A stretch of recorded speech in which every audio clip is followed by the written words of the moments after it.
Hey everyone, my name's Brian Betts, and this is my presentation for the 2020 BrainPOP Summer Vibe. My presentation is all about teacher talk. You know, what we do in the classroom that helps our students know what to do. All right, this is everything that comes out of our mouths and hopefully into students' ears. Now, before I get started, I want you to take a look at this picture. It's one of my favorites. It's one of my favorites because, obviously, it's got my favorite character, Moby, but it's got him in my role. And the reason that I like this picture is there are some strange things going on in this picture. Take a second and look at the picture. What do you see that's a little bit strange, a little bit different, a little bit odd, that you might not be used to seeing in your classroom? Go ahead. Well, a few things jump out to me. First being that all of these students are sat properly at their desks. Their bottoms are on their chairs, their backs are pretty straight, their legs are under the table, and their feet are on the floor. So that is like one of the very first things that I notice. And it's strange because that's one of the hardest things to get my students to do. I teach early elementary, and these students sometimes have difficulty keeping their legs under their desk and their feet on the floor, as I'm sure many of you know.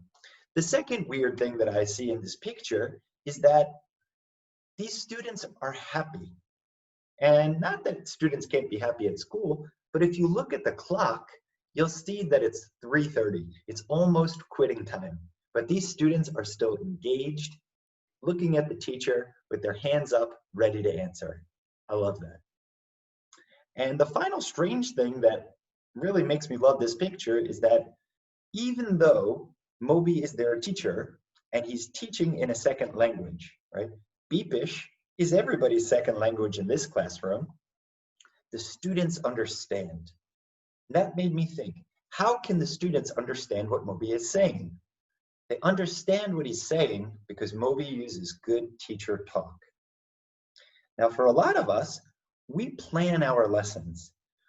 Some of us down to the most minute detail, and that's great. We plan how we're going to present, how we're going to practice, and how we're going to produce during our lesson.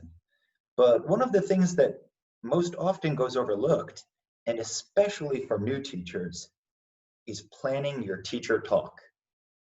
Now, this is very special, very near and dear to me, because I'm an English as a foreign language teacher here in Seoul, South Korea. So all of my teacher talk is in students' second language. So if I don't plan my teacher talk well, which I didn't do for the beginning of my career, and that's why I have all this gray hair, if I didn't plan my teacher talk very well, I'd often have students looking at me like I was speaking Chinese, a language that they don't learn and haven't studied yet, instead of English, the language that we are studying. So in this presentation, I want to help you get to where I was to where I am. And let's get started. Okay, so in our group, we had to come up with a problem statement.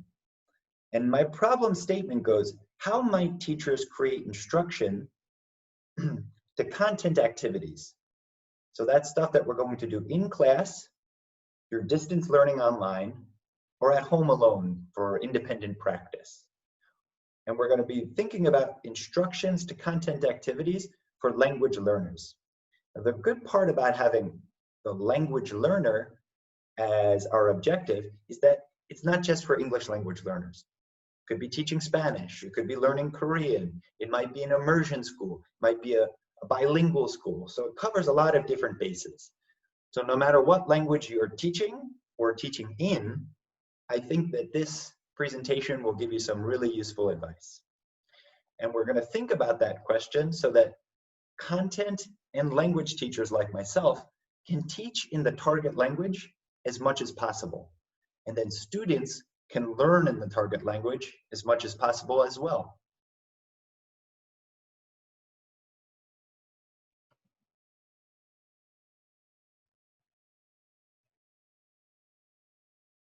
Okay, so before we move on to the solutions, I want to see what's out there right now.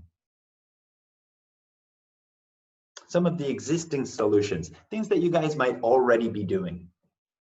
So when I first started, when I walked into a classroom, I had a lot of practice preparing lessons, preparing what I was going to say. But I had very little understanding of how I would say it, right? And how that would affect my learners' understanding of what I was saying. So most teachers are like me, or how I was, with the communication between them and their students. They use ungraded language. So what ungraded language means is that teachers use the same language to students that they would with their friends, with their family members, with other native speakers of the language. And that can be a problem for a number of different reasons, as you can see in this rainbow list here.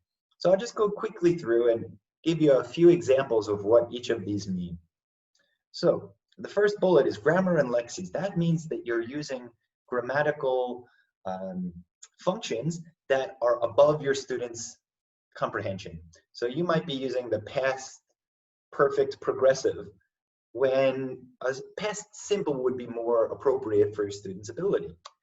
Sounds, your pronunciation, you might be blending your words together like, this weekend I'm gonna go to the store, instead of clearly enunciating what you want to say.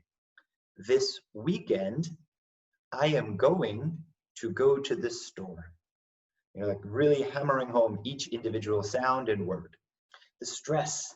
Sometimes when we speak, we can have a rather monotone voice, and we're not really emphasizing the things that are important for students to understand.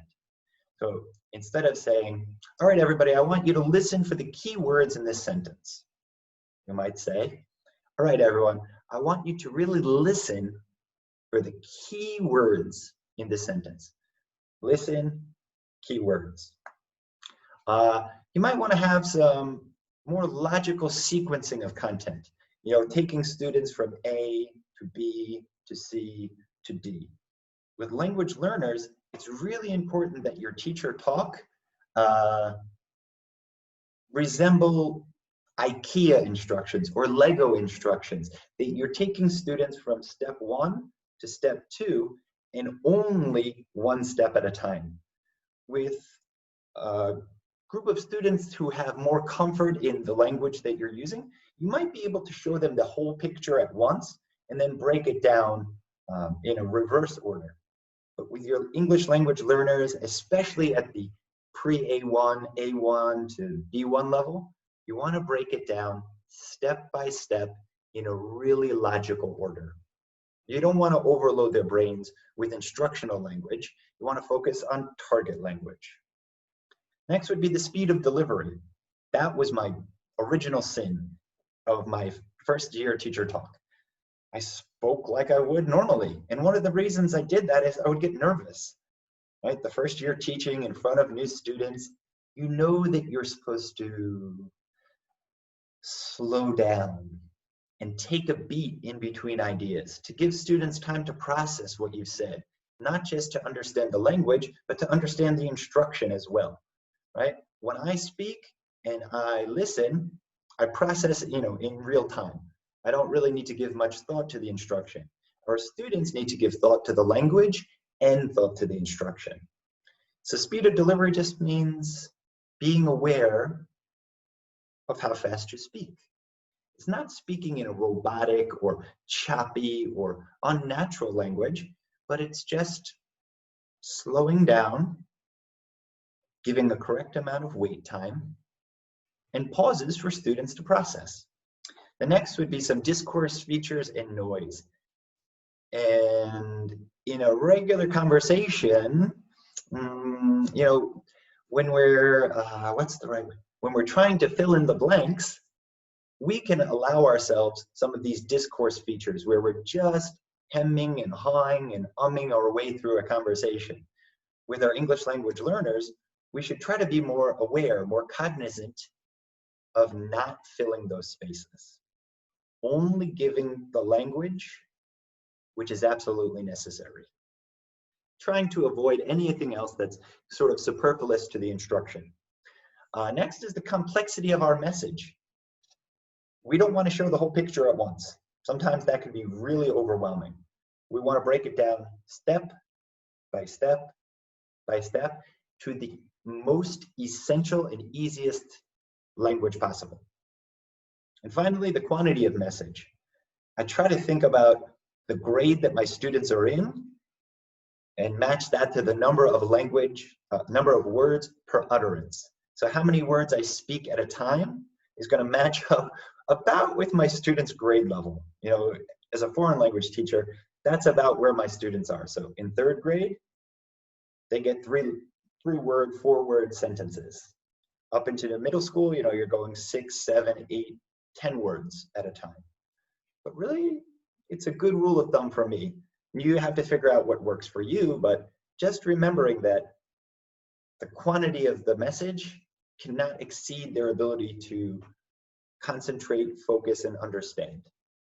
Trying to shorten what you say and make it simple to understand.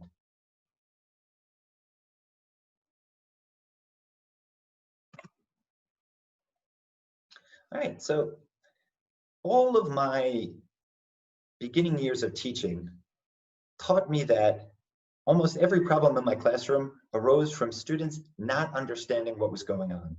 It wasn't a problem at home, really. It wasn't parents. It wasn't their homeroom teachers. It wasn't their attitude. It wasn't their lack of materials. It was my lack of good teacher talk.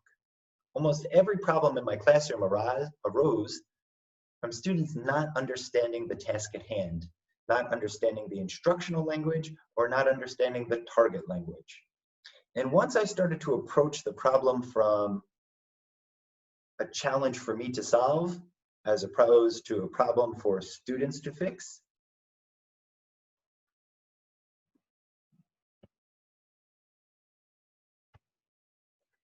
I was able to figure out how to get my students more actively engaged by creating teacher talk that was more comprehensible, right? So if students weren't understanding, it wasn't their fault, it was mine.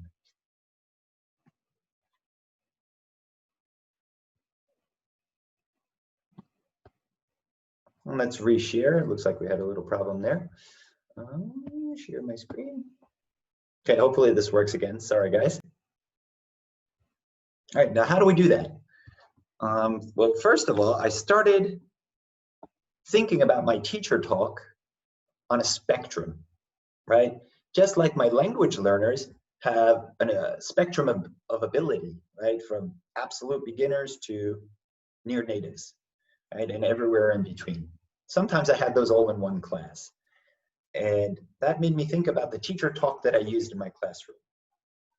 I had to think about what level should I use to talk to my whole class? What level of teacher talk should I use to talk to small groups of students? What level of teacher talk should I use to talk to individual students? And that spectrum goes from completely ungraded, right, my natural native speaker interaction, that kind of teacher talk, all the way down to extremely highly graded talk. One word utterances. Go, stop, one more time, repeat, listen, speak. So there's this very wide spectrum that we have to analyze and figure out where our class sits so that we can give the proper teacher talk to allow for the proper comprehension. And then, so the aim of this conversation that we're having right now is not to tell you where your classroom sits, but to help you to become more aware that this spectrum does exist and that every student in your classroom will be somewhere along that spectrum, and that you should try to match your teacher talk up so that most of the students are understanding most of what you say most of the time. Right? Of course, we want to shoot for all students understanding all things all the time, but that's a rather lofty goal. We want to start with more reasonable expectations of success in our classroom. All right, so I'm going to try to give you some ideas that will help you make more informed choices about where you are on that spectrum and how you can tweak your teacher talk to fit that area more easily. All right, well, let's move up this picture box so you can see everything. All right, so what is the solution? For some teachers, it will be ungraded teacher talk, right? And you can see Tim here, he's a great example of what ungraded teacher talk might look like to your students. It might seem like they're being yelled at, that this person is angry. I don't understand what's going on here. Why is this person pounding on the desk? Right? This is the normal flow of your fluent speech that you would use to a colleague or a coworker, an adult at a very high level of comprehension. Now, for our English language learners, this would be very overwhelming, and it would probably lead to feelings of discomfort and disillusionment. They're going to want to check out if you only use ungraded teacher talk. And you move on to graded teacher talk. This is where things become a little bit more comfortable, a little bit more comprehensible. Students begin to feel a sense of competence. They're starting to understand what you're saying and feel like they can participate in the classroom discussion and activity. So what I think of as graded speech is just a little bit above the class average. So what will most of the students understand most of the time? And finally, we move on to highly graded speech. As you can see here, Tim has visual aids, Tim has posters, anchor charts, he's speaking in a more friendly tone, his hands are down, his voice is soft, his face is smiling. This is going to be language that even the weakest students in your class will understand. This is language that they've probably already learned, that they're comfortable interacting with, and feel a sense of confidence using. So we move from comprehension to competence to confidence. And I'll show you an example from my own classroom. Hi everyone. Our group is talking about modified teacher talk. In this example, I will show you ungraded teacher talk. This is when the teacher talks in their normal voice, using the language that they would use in real life. This is the most authentic English, and it has been changed to almost no degree. In this activity, we're going to introduce the BrainPOP ELL, Hear It, Say It. Okay, let's get started. Good afternoon, students. Today we're going to do a new activity. This activity is called Hear It, Say It. You can find it on your BrainPOP ELL homepage. So I want you to log in, go to lesson 1, and click on the Hear It, Say It button. Then you choose a clip from the movie, then listen and repeat after Ben, and record your voice to see how you sound. All right? Sounds great. 3, 2, 1, action. That's ungraded teacher talk. Next is an example of graded teacher talk. Remember, this is the average level in your classroom. This is the average level in my classroom. Okay, everyone. Now here's an example of what graded teacher talk might sound like. I'm grading this to about the class average. So in a mainstream classroom, this would be between your highest ability student and your lowest ability student. You're sort of speaking to the middle of the room. Here we go. Okay, good morning, students. Today, we will do the BrainPOP ELL activity, Hear It, Say It. In this activity, you'll need to log in to your BrainPOP ELL account. Remember, the login is at the top right corner. You log in with your username and our classroom password. From there, you want to click on the Hear It, Say It icon. Click on the icon, and it will bring you here. From here, you click a clip from the movie, listen to Ben, Hello. and repeat what he says. So again, we're gonna go from hear it, say it, click, listen, and record your voice. You hear Ben, and then you say what Ben says. Okay, let's get started. 3, 2, 1, action. As you can see, a little bit more comprehensible, a little slower, with a little bit more wait time, and a few more visual aids. That is about my class average.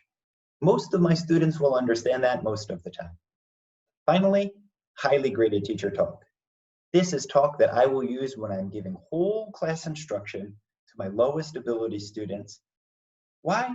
I want to make sure that they understand the instructions. I want to spend our activity time coaching students on how to improve their pronunciation or how to understand the content better. I don't want to spend my activity time re-instructing students on how to do something. I want to make sure everybody understands everything the first time. And here's an example.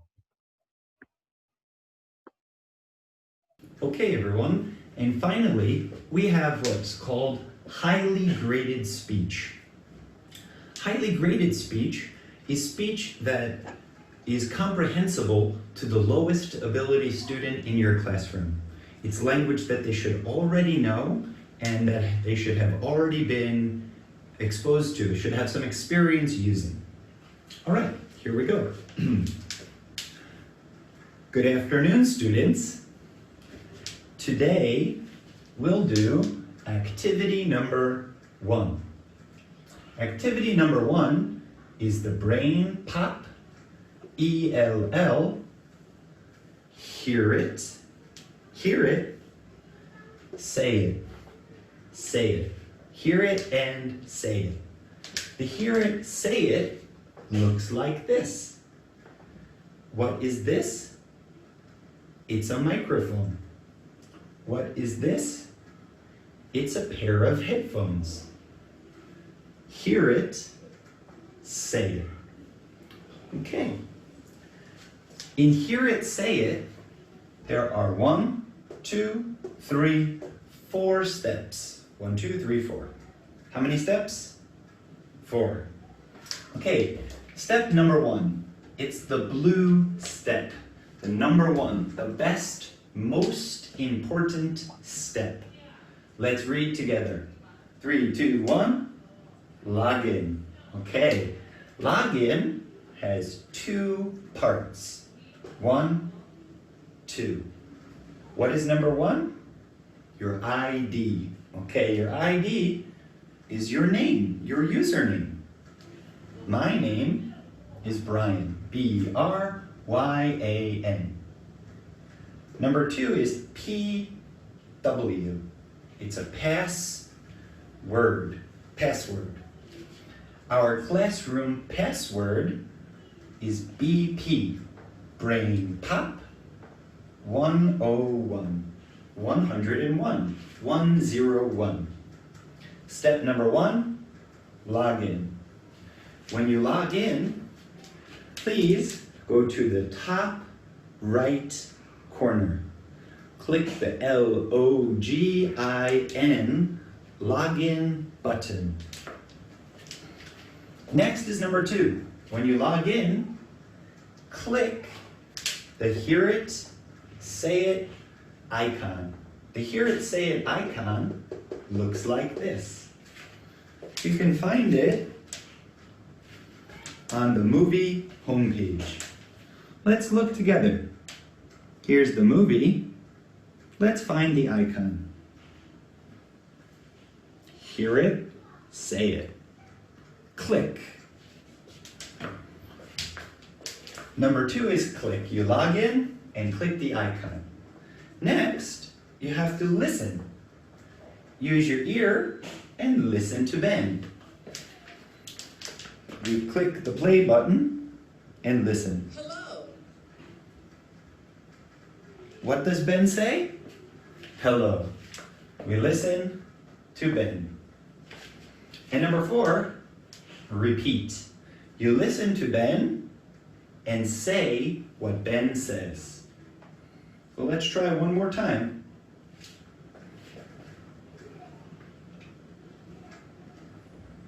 Hello. Hello.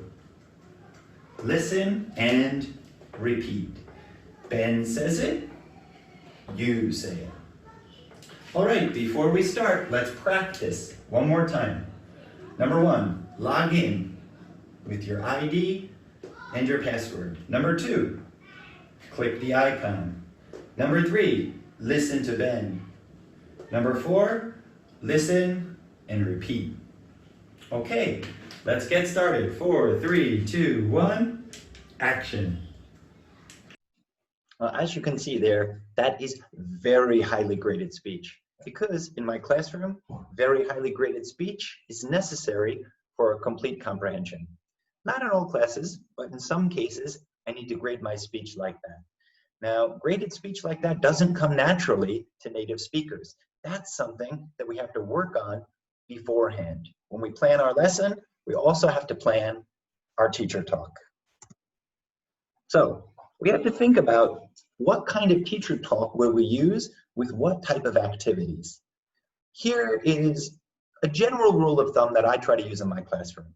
So first, for instructions and explanations of vocabulary or target language or grammar points, I use the simplest and clearest, most highly graded language possible. I want to make sure that this is understood the first time, every time. Moving on to smaller group work or maybe guided practice, I'll try to use language that's one step above the average level of the class, so that I'm challenging some students, supporting others, and really pushing my highest learners to interact with me at the top of this band. Finally, informal chats. This is very small groups, pairs, one-on-one, independent work, outside of the classroom, in the hallways. This is when I'm going to match to the student's ability and really push them up 2, 3, 4 rungs up the ladder to try to get them out of their comfort zone, to get them to feel a real and authentic use of the highest level they can comprehend. Now, that just works for me. It doesn't work for everybody, but I think this is a good general rule of thumb. Okay, now, one way that I do this is through QR codes. If I tried to plan my teacher talk and give it only one chance for students to hear, there's a likelihood that they're not going to understand it the first time. So what I try to do is, before class, I try to send home pages like this, explainer videos that students can click on the QR code with their smartphone and view my explanation the day before class. This gives them an opportunity to hear the language first, see visual aids on the board that have been really well drawn, that have had time and effort put into them, and it gives me an opportunity to really clarify my teacher talk and edit myself down. As I'm sure you can see from this video, I sometimes have a tendency to talk too much when brevity would be more appropriate. So these sort of pre-class videos allow me to do that. They cut down my ungraded teacher talk to graded to highly graded much more efficiently. The best way to have good teacher talk is to practice it, and these videos help me practice. All right, so as we close, I want to remind you again that we plan our lessons. It's time we plan our talk. So I want you to think about these 2 questions before we finish. Number 1, do you vary the grading of language according to levels you teach and according to stages of a lesson? Or do you use the same teacher talk all the time, every time? And then finally, if you said yes, what elements or which elements do you grade most carefully? Do you worry about the speed of delivery? Do you worry about the complexity of language? Do you worry about the grammar that you're using, the vocabulary that you choose? Which do you grade more carefully? And if you said no to that in the first question, maybe you think about saying yes next time. All right, finally, in closing, my favorite quote for all teachers. You can have better students because you can become a better teacher. This is proof from my career. I was a bad teacher at first, and I thought I just had the worst students in the world. As I got better, I started to notice my students weren't that bad. When I finally became good, I said, wow, I really have great students. And I hope the same can be said for you guys. Thanks for listening. Thanks for watching. See you next time. Bye-bye.